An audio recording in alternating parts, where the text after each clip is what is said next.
Hello, everyone. This is Lisa Patterson with Daniel Ravenel, Sotheby's International Realty in beautiful Charleston, South Carolina.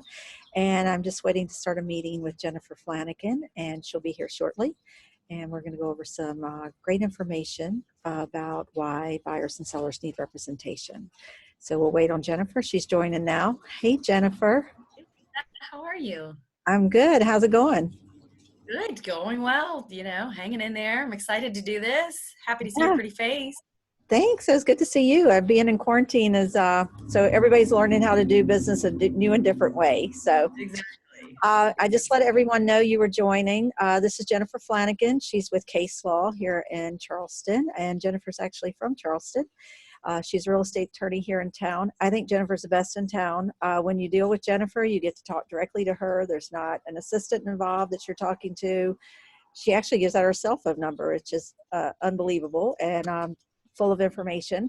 So we are going to talk a little bit today about why buyers and sellers need representation when they're doing a real estate transaction. And one of the biggest things I hear, Jennifer, is I have people, when I have a listing, they'll call and they'll tell me, I'm just going to call the listing agents and deal with them because I think, they think, and they've told me that they will get a better deal if they deal right with the listing agent.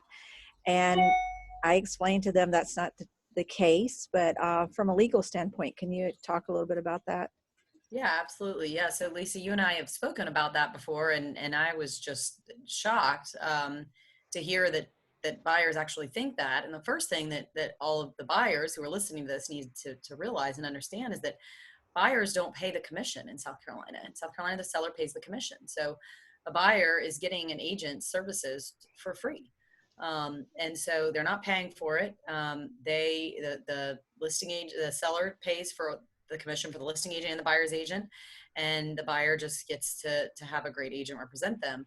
The second thing that I think buyers need to understand is really the timeline of the process. And before the property even goes on the market, the seller has met with an agent, the listing agent, and they have sat down and entered into a written agreement that outlines the terms of the agent's representation of the seller. And this includes commission amount, and it also includes the sales price.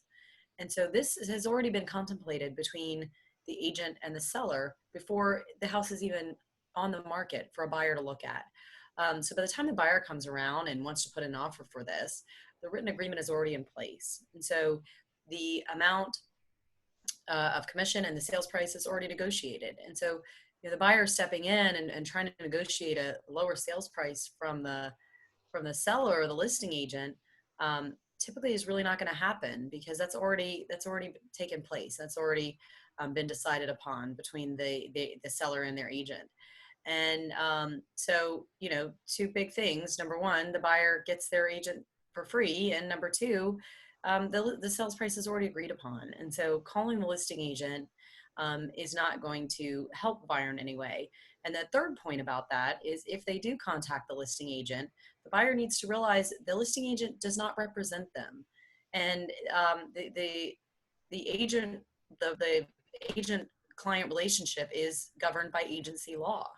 And in South Carolina, agency law provides a lot of responsibilities for the agent, a lot of obligations they have for their client, but it also provides a lot of limitations that the agent has for those who are not their client. And in a scenario where the agent represents the seller and the buyer reaches out to the agent, that agent does not represent the buyer, and they are limited with what information they can provide, with what services they can provide.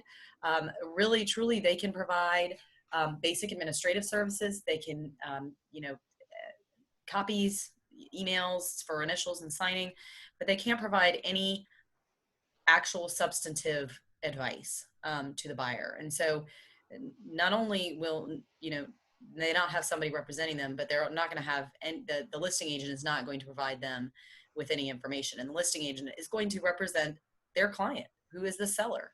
And the seller's interests are oftentimes completely adverse to the buyer's interests.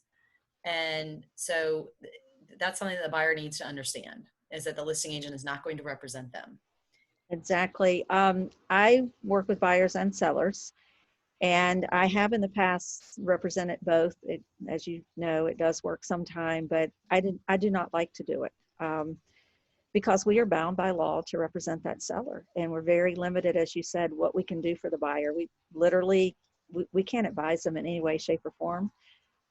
Me living downtown, I know a lot about a lot of the properties downtown, even before they go on the market, even if I'm not representing that property in any way, shape, or form.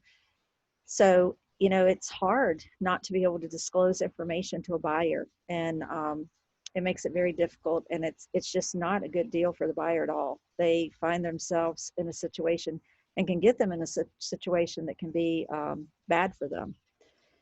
I've That's seen it right. happen before.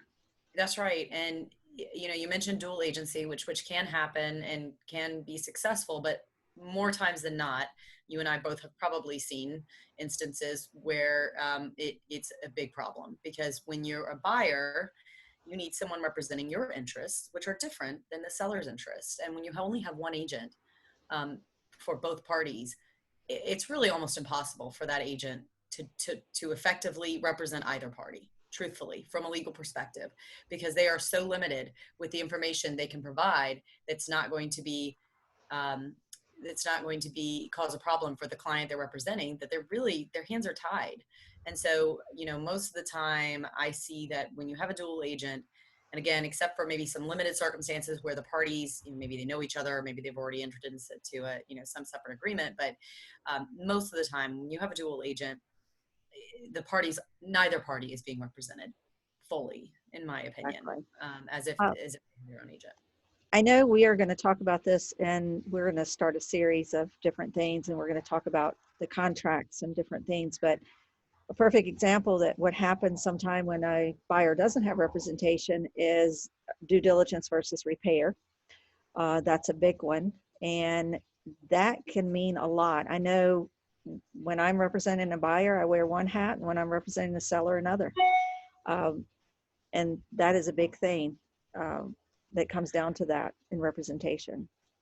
It does, and you're right, Lisa. That is a great example, and we'll talk more about that. But and this goes to the agent, to your agent. I mean, there are many agents don't understand the difference between due diligence and repair addendum, and so fortunately, Lisa is one of those agents who does understand the difference, and really is very knowledgeable about the contract. And so just keep that in mind when using an agent, because there are a lot of agents who don't understand it, and if the agent doesn't understand it, you can guarantee the parties don't understand it.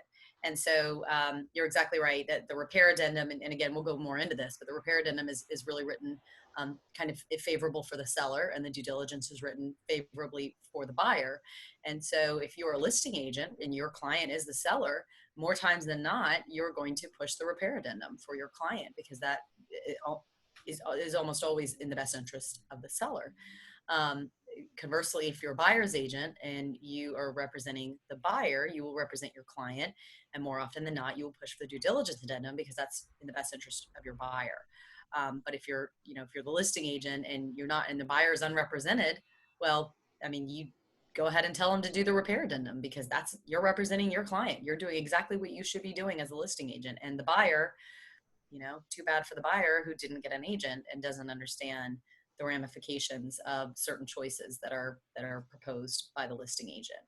And there's a lot of that in the contract. I mean, it's like you said. I mean, when you're a buyer's agent, you wear the buyer's agent hat, and you have to write the contract and read the contract as representing the buyer. Seller credit. You want to ask the seller for a credit. You want to ask the seller for a home warranty.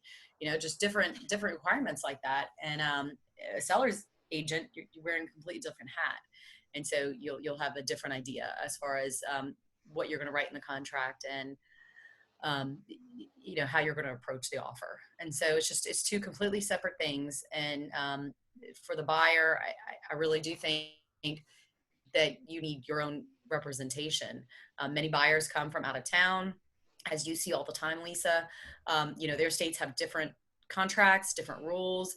Our contract is different, and I think that it's important to have someone, an expert like Lisa, who really truly has been doing this for decades. She started when she was one, and she really knows what she's doing, and you need an agent like that to represent your interests. And not only does Lisa know the contract, she also knows Charleston, which I think is also separately important, especially for people coming from out of town, but even people who live locally. I mean, she knows about certain historical features to homes, and the requirements that go along with that, and the Architectural Review Board, what they're going to look for, and Historic Charleston Foundation. And she works with all of these entities. And she really is knowledgeable about what you're looking at in Charleston. Flooding, it's a huge thing. And she knows, who floods, who doesn't, and all of that. And so I would really strongly urge you not only to get an agent, but to get a good agent. Yeah, And and a lot of people, as you said, they come from out of town, different states, different things, and they don't understand that buyer's agency agreement that we ask them to sign. And one of the things, they're afraid of signing it. They're afraid they're going to get stuck.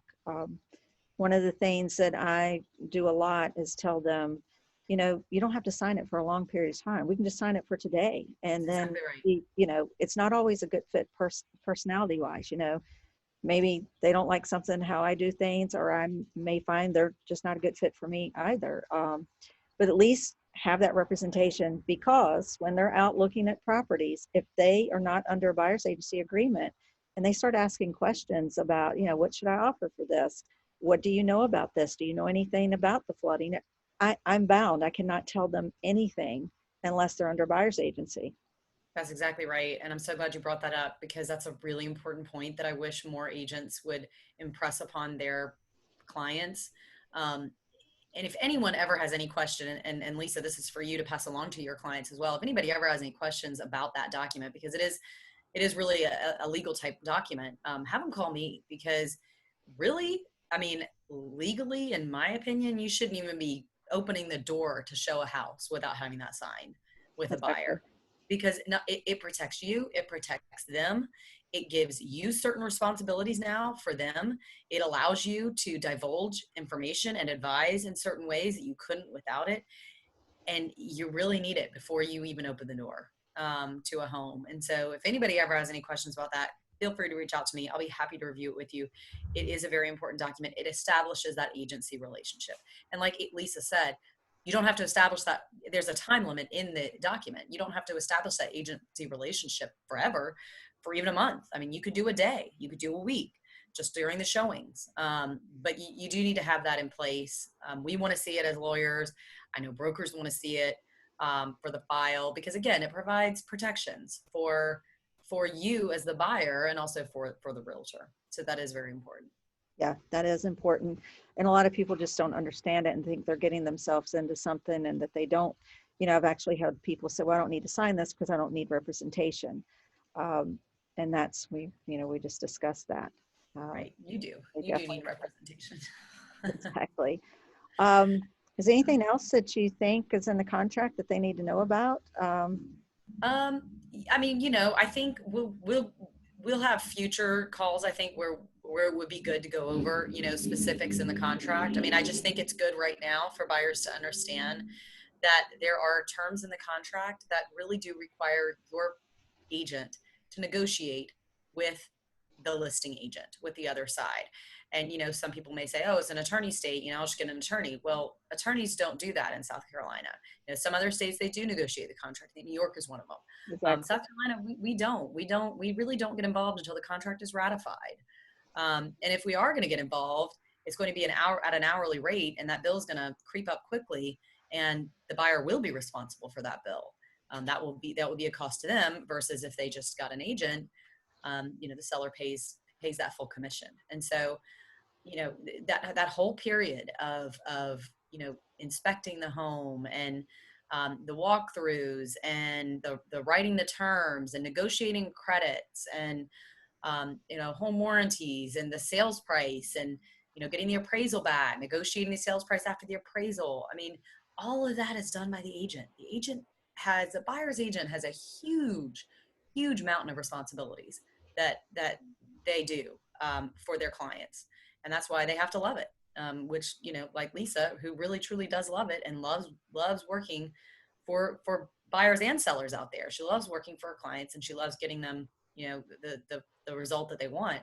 But it's a lot of responsibility that the agent does, truly. And we as the attorneys don't get involved until that contract is ratified. And then even afterwards, the inspections and the termite and the, repair negotiations and any credits and final walkthroughs and all of that is still done by the agent. I mean, the agent's job doesn't stop. Yeah, um, a lot of people don't realize, they're excited, we're looking at property, and then they put something under contract, and they do not realize that's really when all the hard work begins right there, because yeah, that's really just the beginning of everything that has to go. And a lot of things that go on behind the scenes that our buyers and sellers never know about, because we're duking it out with the other agent, trying to make everything work to get that buyer and seller to the terms where that house can close. that's right. And I think that's a really good point, that the agents oftentimes work behind the scenes and the buyers and sellers really don't know. And truly, as a buyer or a seller, that's the last thing you want to deal with, right? You're selling, you're trying to move, you're trying to pack up, you're getting a new job, or you're trying to figure out, where you're going. And as a buyer, you're excited, you're moving from somewhere else, you're trying to pack up and, get the movers and all that. I mean, the last thing you want to do is, battle with the other side. That's what your agent's for. Your agent does that for you. It's really, truly a great service because they take care of all of that, which is a giant headache. And it's the last thing you want to do.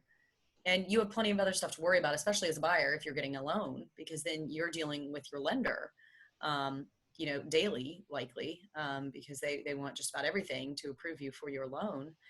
And, they, so this, you don't really want to worry about having to negotiate throughout every little nuance after you've ratified the contract. And that's your agent's job, which is great. And the only other thing I would say, as far as mentioning getting a loan, early stages, buyers, talk to your lender, get your pre-approval information out, know what you're looking for. If you have questions about lenders and want new referrals, talk to Lisa or I. We have lots of referrals here that we can send your way. And, we've talked about this, Lisa and I have talked about this before, and I can speak personally on this.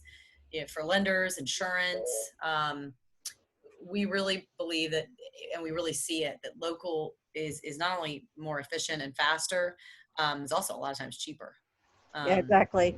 I find that a lot. Buyers will say, well, I'll just use my person that I use in New York or New Jersey or wherever it may be. And it doesn't go well for them. We've been at the last minute, we're having to jump through hoops to find another insurance person, sometimes even another lender, because they just don't understand all the nuances that we have here in Charleston with flooding and elevations and historic properties and things of that nature. So it can be a nightmare if you don't use local. yeah. And we're happy to provide, any buyers with several different referrals, and call and get quotes, and they all do a good job. Yeah, that's what I would suggest. And anything else you want to add, Lisa? I can't think of anything. I appreciate your time. Jennifer and I will do some more of these. So if you have certain things that you want to know about, just shoot me an email and we'll get on that topic and get them out to you. So see you soon. Okay. Thanks. Thanks, Lisa.